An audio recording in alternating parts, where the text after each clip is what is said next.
Well, my name is Seven, my trail name, but I'm not going to tell you how I got that name. Don't even ask. Maybe if you catch me drinking around the campfire some night, I might tell you. This is just a bunch of stuff I could think to advise you on how to through hike the Appalachian Trail. Let's see. Well, tell you how I got started. It was 11 years ago. I'm reading a fiction book set in Georgia. It had nothing to do of the trail. But it mentioned the Appalachian Trail. And I'm like, well, what the hell is that? And I Googled it, and I was on it a month later. I was working a stressful job in Fort Lauderdale. Wasn't happy, making good money. But I was always tense. Had a lot of neck and back pain. And I just got rid of everything, bought my backpacking gear, and hit the trail. Didn't have a clue what I was doing. I'd never been hiking or camping or nothing like that before. I mean, I spent most of my life on Fort Lauderdale Beach. Passing out on the beach was the closest thing to camping I've ever done. But anyway, I made all the mistakes 10 years ago on the trail. And if I can help you to keep making the same mistakes I did, great. And also, too, I am a poor, starving artist. If you can remember me on GoFundMe, I would really appreciate it. I'm trying to buy a van to live in and spend the rest of my life making Appalachian Trail documentaries. Well, let's get started. Let's see. If I can only get one thing across to you, it is this. You've got to think about your through hike this way. It is not one long hike. It is a bunch of section hikes between resupplies and town. What that means is you're not going out there to survive. You don't need a bunch of survival equipment. You don't need big knives, axes, saws, none of that crazy crap. Don't bring it out there. You don't need a huge first aid kit. You don't need that crap. Most of the time, you're no more than 3 days from your next resupplier town. All you need out there, well, think of it this way. What are you doing most of the time you're on the trail? You're either hiking, which most people hike about 10 hours a day, or you're sleeping. Most people sleep about 10 hours a day out there. That leaves 4 hours of camping. So what do you concentrate on? Keep your pack light. Don't bring unnecessary stuff. Old saying, the less I carry, the more I like hiking. The more I carry, the more I like camping. Well, you're only camping 3 or 4 hours a day. You're starting to get the idea. It's basically, you need to be able to sleep. You got to be warm, especially in March and April, to be able to sleep. Get you a good sleeping bag, good sleeping pad. But yeah, it is not, there's actually people, in this day and age, I don't get it with the information out there, but there are people that show up at Springer Mountain thinking they need 6 months worth of food, or 6 months worth of tobacco, or coffee. Like I say, most of the time, you're no more than 3 days away from the next town or resupply spot. Lighter that pack is, the better you're going to do. Alright, let me see. Get the right pack. I was trying to stress that this year, me and Shawnigan, we stayed down at Gooch Gap, total of probably 3 weeks altogether, trying to do pack shakedowns and help the new hikers. So many people were quitting the first 15 miles into the trail, going into such as and getting a shuttle out of there. The first 15 miles. A lot of it is you guys buy the wrong damn pack. You do not want a hiking camping pack. It's a totally different mindset, totally different way to do things. Through hiking is not hiking and camping. Through hiking is making miles, is doing 2,200 miles in 6 months or less. That's the average. They actually make packs designed for through hiking the Appalachian Trail. I'm not going to go into the companies right now, but ULA C-Packs are a couple of them.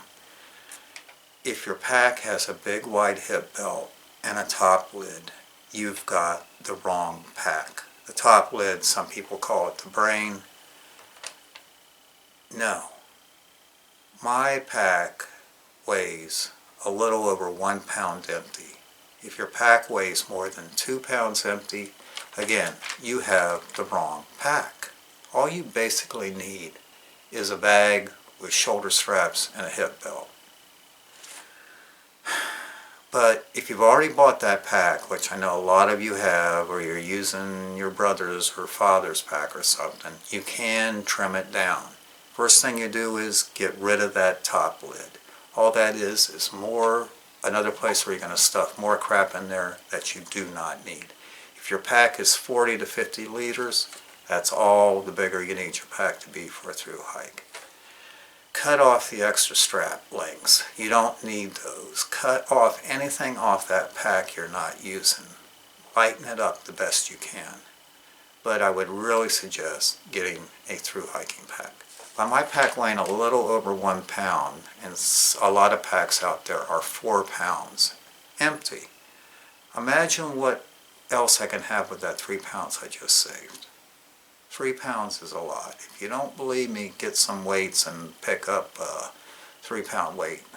It's a lot of weight. Alright, when to start? Like every year I see people on Facebook talking about starting the beginning of February. Don't do it. Unless you're some survival expert and you want the rough survival conditions, do not start the trail in February. Especially this year with all the fires, there's going to be blowdowns. The trail crews, the maintenance crews, they usually don't even go out there till the beginning of March. It may be Georgia, it may be the South, but believe me, it gets cold up in the mountains in March. February is not a good time to start. And you're going to miss everything. You're going to miss the trail magics that are like everywhere down there in March and April. You're going to be way ahead of things come trail days. The best time to start, middle of March to middle of April.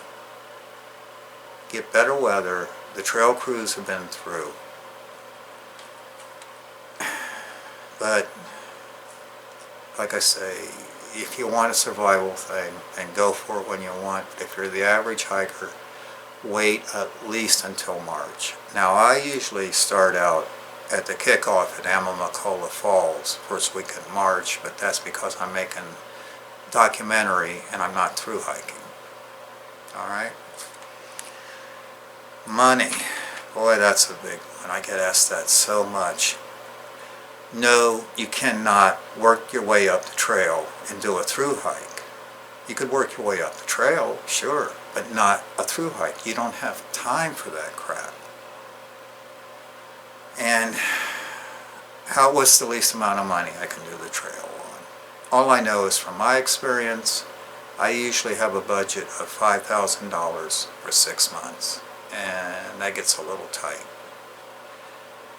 People go out, well, I'm going to do it on $1,000. Okay, one of the great things about the trail, the friends you're going to make such good friends so fast. And all the people you're hiking with want to go into town and have pizza and beer. And you can't. That's going to get old pretty freaking quick. And you cannot bum off other hikers. The whole thing about the backpack is being self-sufficient. You've got to be able to take care of yourself. So my recommendation is, if you don't have enough money, wait another year until you do. One of the fastest ways to come off the trail is to run out of money. No money, no food, no hike. I see people online looking for hiking partners before they even start.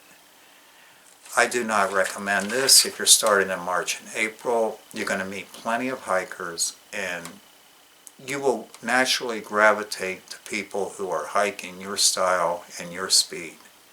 But just two strangers saying, yes, let's go hike together, it's going to be rare that you two will have the same hiking style. Don't worry about being alone out there. Now, you can be alone if you want, camp off other places, but believe me, there's enough hikers out there. You will make friends. It's so easy to make friends out there. Okay, the approach trail. This is one thing that always bugs the hell out of me. And I've already seen some Facebook posts. Should I do the approach trail? How can you be worrying about 8 miles when you're planning on doing 2,200 miles in 6 months? That mindset is not going to get you through the trail. I forget the exact number, something like 200 extra miles you're going to do just by going to town, going to water sources, going to shelters, if you've done a complete through hike. My God, worrying about the approach trail. Yeah, there's a road that goes up, almost up to Springer Mountain, about 9/10 from there. And if you watch part 1 of this year's documentary, you'll see me and Shawnigan driving up there. But we had a 1980s steel body Mercedes with a diesel engine. If you don't have a proper vehicle or with somebody that knows how to get up there, be careful. Do the approach trail. Come on. Okay, getting in shape for your hike. I can't recommend this enough. Get in the best shape you can get in before your hike. Now, there is a thing about hike yourself into shape. That can be done. But if you don't love that lifestyle, if you don't have the mental fortitude to hang in there, it's not going to work. I don't know how many people I saw in Georgia this year, 50, 75, 100 pounds overweight, and they come out there thinking they're going to be able to through hike. Now, yeah, once in a while I have heard of people coming out there 300 pounds and they did the whole thing and lost their weight. You will lose weight if you do a through hike. It's the all-you-can-eat diet. If you're doing a through hike and you're hiking your miles, you will lose weight. But that trail is not easy. Get in the best shape you can. If you have a problem walking 2 miles down to the store, why would you think you could come out on the trail and do that? Seriously. Now, I think some of the best exercises for getting ready for the trail, calf raises. If you've ever seen any real hikers, they've always got huge defined calves. There's a reason for that. You use your calf muscles so much hiking. The other thing you want to work on is your core, your abs, your lower back. You're using that so much, that pack, balancing and all that. And if you got a inclined treadmill, that's a great way to work out with your pack on, or find some stairs and go up and down those stairs with your pack on, with all your gear and weight in there. But you don't have to be in super great shape to do the trail. I mean, really, really old people have done that. Children have through hiked. But the better shape you're in, the better chances you have of going out there. But I will tell you this, if you don't enjoy the gypsy lifestyle, living outdoors, doesn't matter how good a shape you're in, you're not going to finish a through hike. I mean, really, 6 months, if you're not enjoying that kind of life, the worst reason to do a through hike is just so you can say you've done a through hike. Through hike will change your life, I guarantee it. Rubbing alcohol. Now, I'm getting to you guys in time on this. Start now. Rub your feet with rubbing alcohol 2 to 3 times a day for the next 2 or 3 months. and it will toughen the skin up on your feet and also your hands at the same time. A lot less blisters that way. Rubbing alcohol. Practice sitting on the floor. Start doing it now. How often do you sit on the floor? Well, you're going to be doing a lot of that out on the trail. Not too many chairs out there. You're going to be sitting on a log, you're going to be sitting on the ground, or you're going to be sitting on your tent floor or the shelter floor. Practice sitting on the floor. Start sleeping in your sleeping bag. Really. Don't wait until you get out on the trail. Most people aren't used to being confined in their bag all the time. I personally like it now, but that's me. You know, I've been doing this crap for 10 years, so. You know, actually here, there's no bed in my bedroom. I actually sleep on my thermarest on the floor. It's most comfortable for me. Oh, I got a message on the phone. Hang on a second.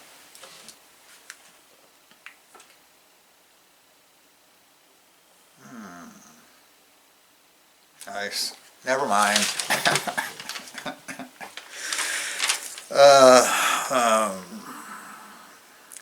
Mail drops. I do not recommend making 20 or 25 mail drops and having them mailed to you all through your hike. You're going to get sick of what's in those boxes. I prefer going to the grocery store and buying what I want at that time when I'm feeling like. But there are 3 mail drops I always do. The first one is the first 30 miles of the trail at Neil Gap. Neil Gap is the outfitter, hostel. They have some food and stuff there, but there's no town nearby. And oh, by the way, Neil Gap does not sell tobacco. If you smoke, you're going to need enough tobacco to get yourself to Hiawassee, which I think that's 70 or 80 trail miles from Springer. I don't have AWOL's new guidebook yet. When I get that, I'll make another video like I did last year and go through the guidebook. AWOL's guidebook is the one to get. But yeah, Neil Gap, the first 30 miles. Then the NOC, you want to send one there. That's the Nantahala Outdoor Center. That's a great place. It's a whitewater rafting place. Trail goes right through the middle of it. But resupply there, send a mail drop to the Nantahala Outdoor Center. And the other one I always do is Fontana Dam. They got a convenience store there, but Fontana Village is like a summer tourist camping area, and the prices in this little store are insane. Those are your 3 mail drops. From there out, I always just buy what's good, what's on sale, what I'm in the mood for. And town food. A lot of times I'll buy $10 menu cheeseburgers and take out with me. Couple Subway, especially March and April, early May, that food will not go bad. You don't have to eat ramen and oatmeal all the time. Alright. Music and audiobooks. Cannot recommend this enough. I'll get these people, they tell me, well, I want to hear nature. I'd love to run into these people a month after they've been out there on the trail and see how much nature they want to hear then. I always hike with music or an audiobook unless I'm with somebody. Cannot recommend it enough. And don't use your phone for your music. You're just going to wind up with a dead phone. Get a nice small MP3 player or an iPod. And I know mine gives me 25 hours of music. And I don't carry any solar charger or anything like that, because most of the time, like I say, you're 3 days from town. As long as I'm not on my phone all the time, I usually have enough charge to get me from town to town. Again, saving on weight. Hang on.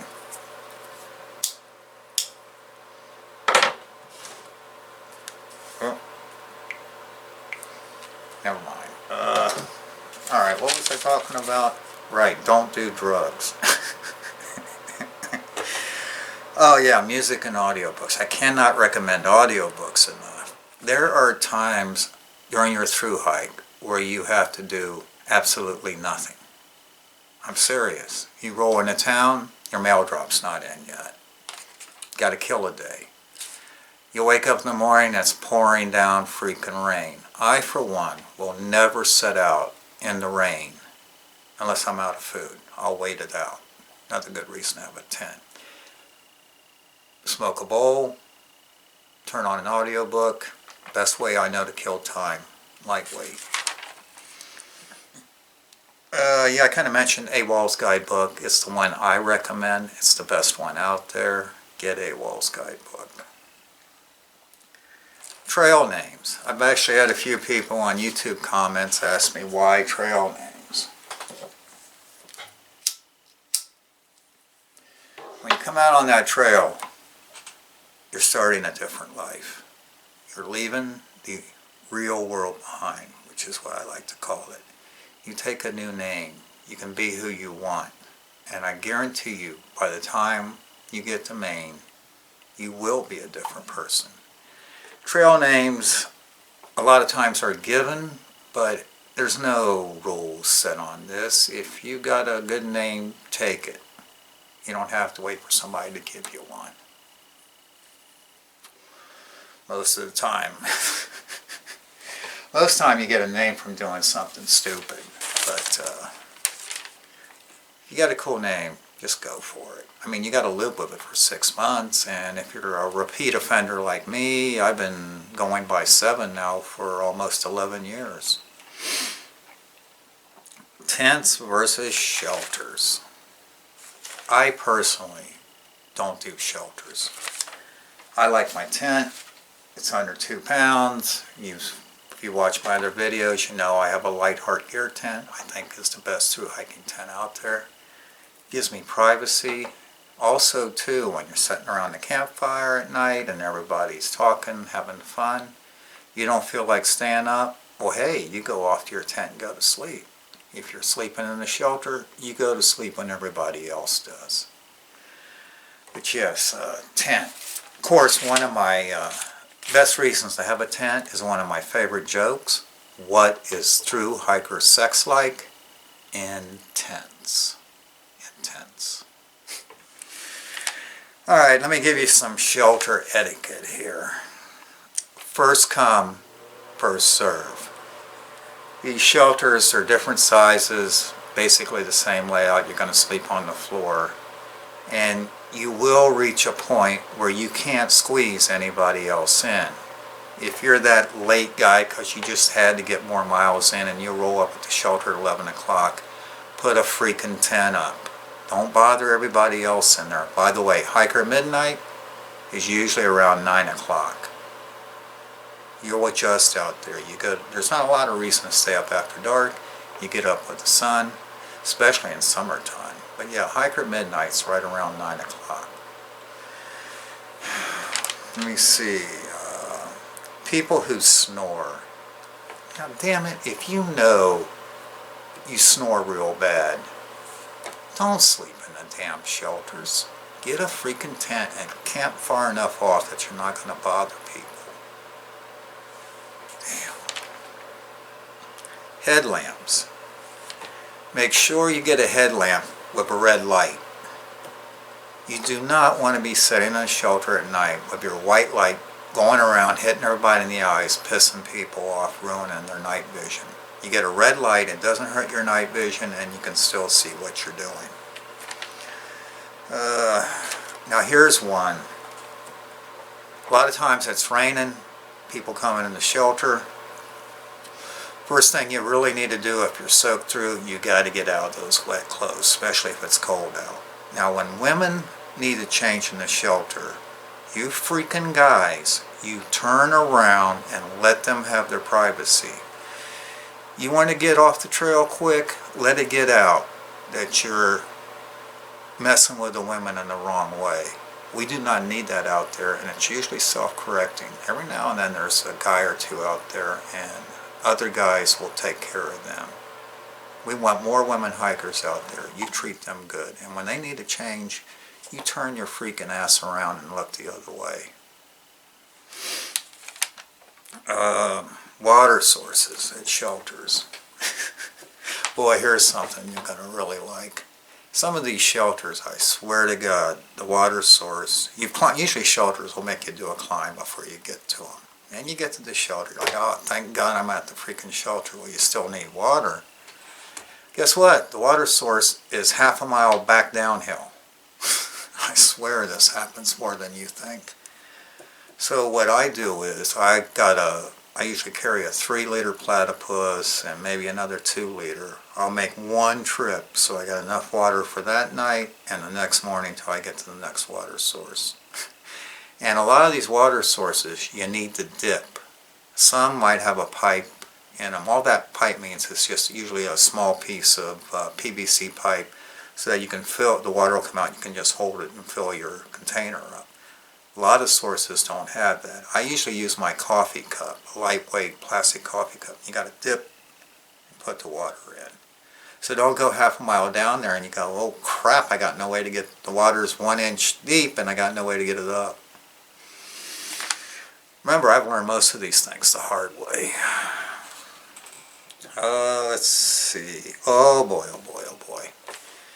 The most feared creature on the Appalachian Trail is the mighty mouse. At least to me. Freaking mice. I hate freaking mice. If you're going to be a shelter dweller, well, you got to learn. Unzip all the pockets in your pack. By the way, if you got packs with pocket zippers in them, you got the wrong damn pack. But you open up your pack or else these damn mice will chew right through to get to any little crumb or snack of food in there. Fucking mice. I hate them. And every shelter is infested with mice. Believe me.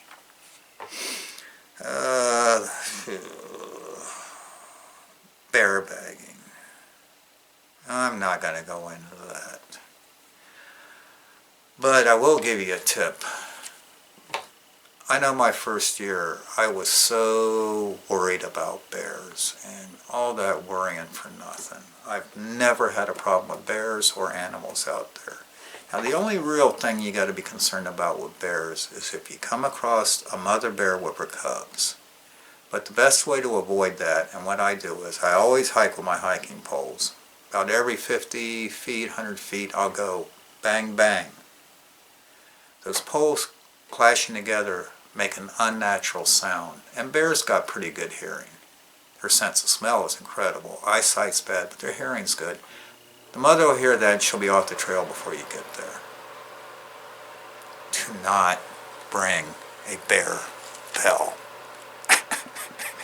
Every now and then you'll see somebody with one of them, and I guarantee you everybody is laughing behind your back.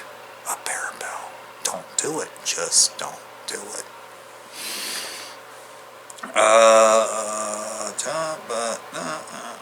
That pretty much covers the shelter, but don't be hogging up the privy in the morning, because for some reason most hikers' systems get regulated to going first thing in the morning, so don't be hogging up the freaking privy.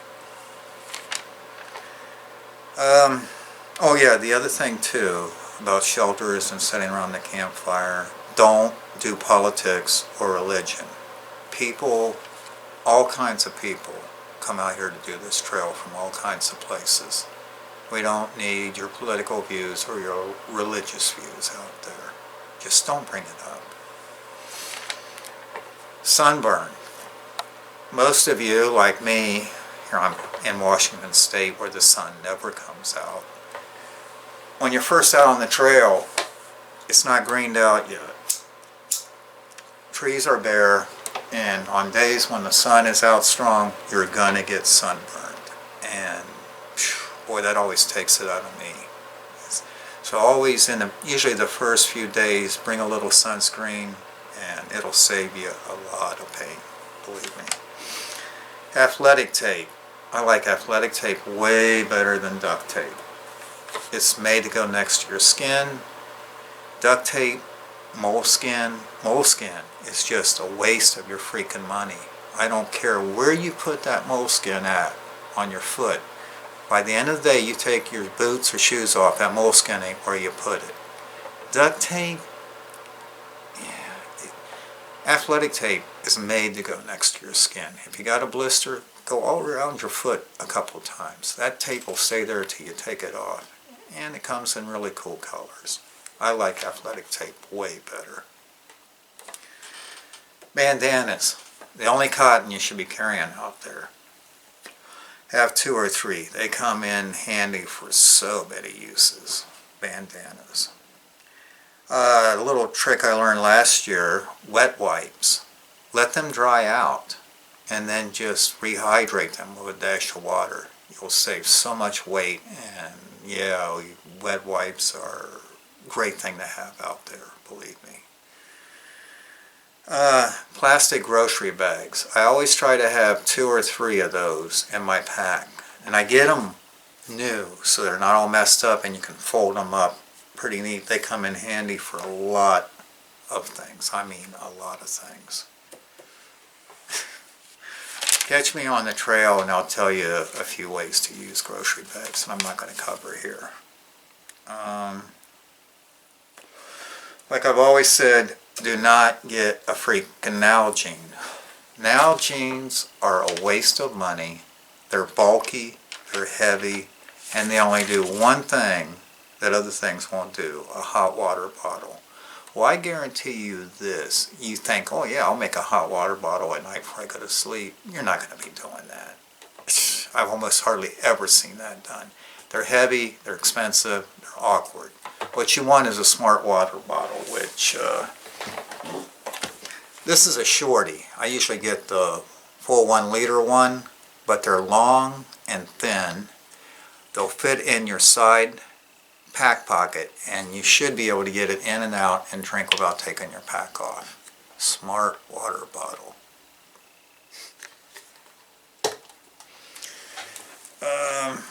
Oh yeah, I mentioned tobacco.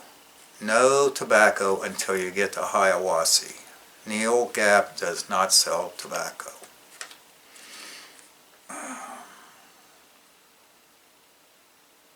Well, you can't go into such as, which I'd never been into such as until this year because I was with Shawnigan and we had the car. I couldn't believe people would actually go to a hostel their first 15 miles of the trail. I never even considered that. I always hiked the first 30 miles right into Neil Gap. But yeah, such as does have some tobacco. They have a store there in a little hostel, but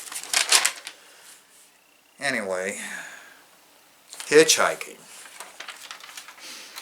You're going to hitchhike sooner or later. So get rid of your false pride. What I do is I'll have my pack on, hiking poles out in front, come out, smile, and hitch every vehicle except tractor trailers. They will not stop. It's against insurance regulations now. I'm amazed at some of the rides I would think would never stop, and 99% of the time they pick you up because they know you're doing the trail. Women, I haven't heard hardly anything bad about women hitchhiking, but I would say this. There's almost always some hiker guys around who would love to be able to hitchhike into town with a woman. A lot of times it's easier to do that way. So if you can, try to hitch with somebody, but don't worry about it too much. But you are going to be doing some hitchhiking. I guarantee it. I kind of covered town food. You do not, like I said, you do not have to eat rice and oatmeal and all that crap all the time. Especially March, April, May. You can carry cold cuts, hard cheese, pepperoni. Like I say, I do cheeseburgers, Subways. The stuff will keep. And well, maybe for me, doing this as long as I have, I hate hiker food. Hate it. Okay. Here's a tip. I watch a lot of the cable shows, and this does work. When it's cold, eat about 2 or 3 Snickers. Right, you're already in your sleeping bag, eat them. Your body will process that, and it helps keep you warm through the night. It actually does work. Another thing too, I suggest when you get to the place where you plan on staying for the night, immediately set up your tent, set up your camp, get your shit done before you sit down and chill out and get all stiff. Get it done first, then chill. Laundry. In the beginning, you all got your hiking clothes, and I know you've spent a lot of money on them because I've had to buy them too. And you read the labels, delicate this, hand-dried that, blah, blah, blah. Stick those fucking clothes in the washer. Regular, dry them on high heat, unless it's wool. Otherwise, I've got some of the same clothes for 2 or 3 years. Boom, they get cleaner and they get done faster. You probably won't listen to me for a while, but if you see me after Virginia, then tell me you're still washing your clothes that way. Hiker boxes. Hiker box is a box usually at hostels, sometimes at post offices, sometimes at outfitters. And what it is if you have something you've been carrying you don't want anymore, instead of just throwing it away, you put it in a hiker box. And maybe somebody else could use that. Or you might find something in there. Just don't get into the trap of like, ooh, wow, that's cool. Well, why do you think they left it in the hiker box? Weighs too much. You don't really need it. So that's how hiker boxes work. Trail days. You do not want to miss trail days. Trail days has something for everybody. If you're not into partying, there's talks, book signings, documentaries, all kinds of great stuff. If you're into partying, there's plenty of that too. It's one of the biggest backpacking events in the country in Damascus, Virginia. It's about 1/4 of the way up the trail. If you start at the end of March, beginning of April, you should be able to hike right into it. And the other thing too is a lot of people will be before Damascus or after Damascus. Well, there's rides and shuttles going to trail days. One of the big questions at trail days is, where are you at? Means, where are you actually at on the trail? A lot of people might be before, might be after. But trail days is worth going to. Don't miss trail days. A lot of good free stuff there too. Okay. Oh, I go through the blazes. White blaze are the 2 by 6 inch rectangles painted on trees and rocks that mark the Appalachian Trail. The Appalachian Trail is probably one of the best marked trails in the world. It is so well used. You should not get lost. Happens once in a while. But always follow this rule.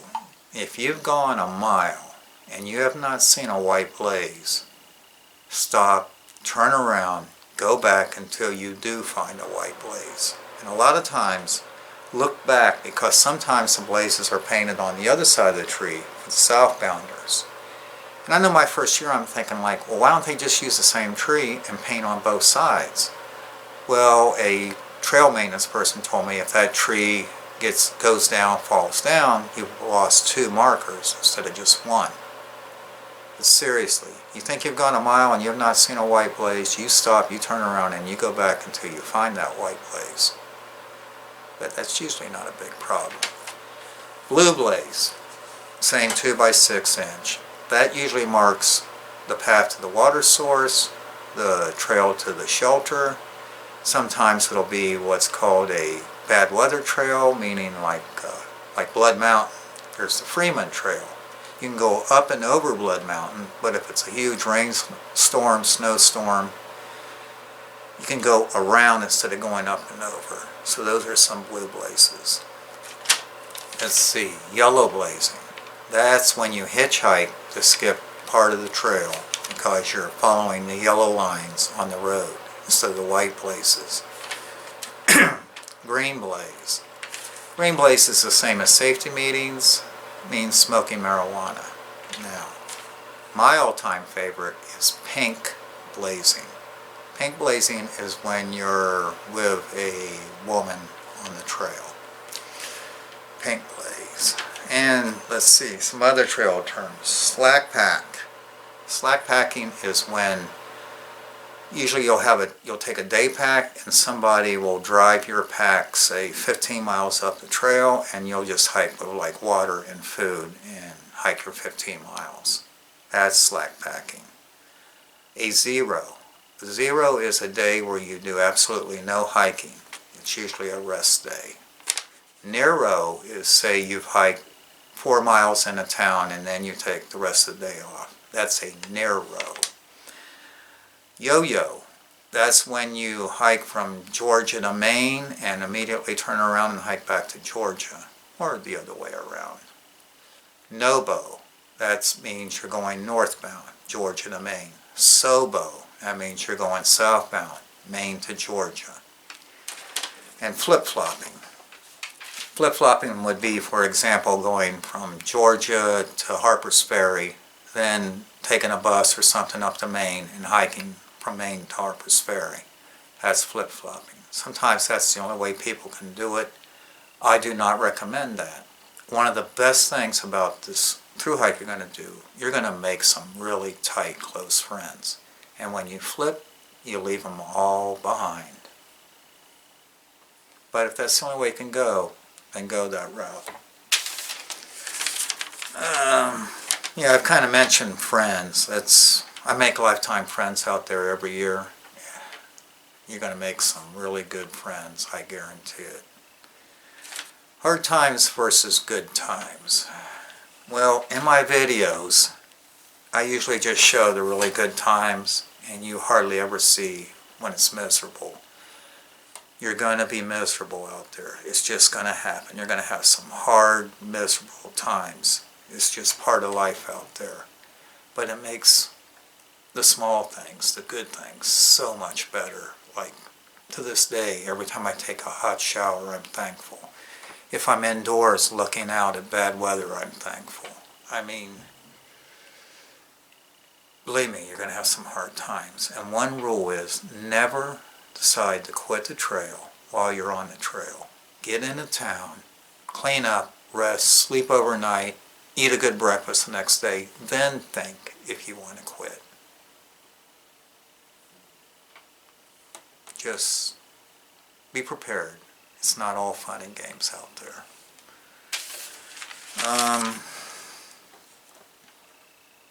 Trail magic and trail angels.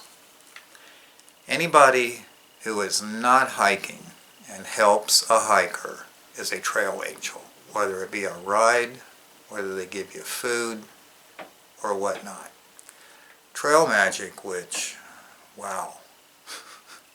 Last year, in March, it seemed like there was trail magic almost at every other road crossing. Almost too much, in my opinion. But hey, free food, you can't beat it. But yeah, trail magic is when you come up on a road crossing or a parking lot somewhere, and usually somebody's set up with an easy up, and they're cooking food, and they got drinks for you. It's a great thing. It really is. Sometimes it's just a cooler on the trail with stuff in it. One recommendation, please, for those trail angels who put coolers out there, please, please, please keep up with them. Nothing's more disappointing than you see that cooler and you hike up to it and you open it up and there's nothing in it. Usually it's full of garbage.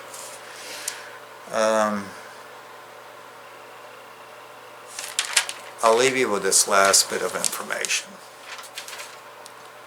I'm sure you've all heard this saying by now, but it's the most valuable out there. Hike your own hike. Do not be worried about how somebody else is hiking their hike.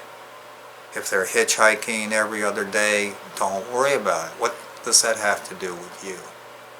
There's no rules. This is not a contest. You're doing this thru hike for you. Do it how you want to do. The one thing I would say, though, is, you know, ever since 2014, I went full hiker trash, and I'm not doing any more thru hikes.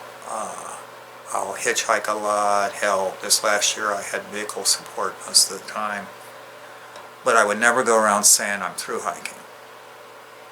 If you're going to do the trail that way, just be honest about it. because it does kind of take away from the people who are actually doing a through hike. But I've always felt if you do 95% of the trail, you've done a through hike.